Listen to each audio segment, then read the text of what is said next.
मी राजविका नितीन काय समजुरे. मी आज गीत सादर करणार आहे ते तुम्ही शांत चित्ताने ऐकून घ्यावे ही माझी नम्रतेची विनंती.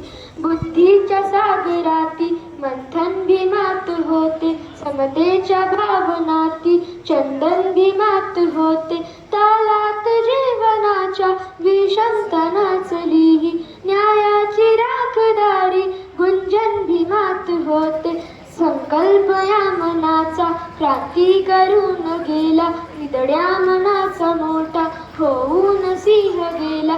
दीपविले कैकद्यानी माझ्या धुरंधरानी, इतिहास घडविला माझ्या युगंधरानी. ही आस नाही केली श्रीमंतीच्या घराची, फुलविली बाग ऐसी इथे परिश्रमाची. दुःखाला झेलणारा काळाला छेदणारा, गुणवंत पाहिला मी अन्याय झुंजणारा. विसरून गेला शेवटी जातीयतेची ज्वाला, भीमराव माणसाला माणूस करून गेला. थँक्यू.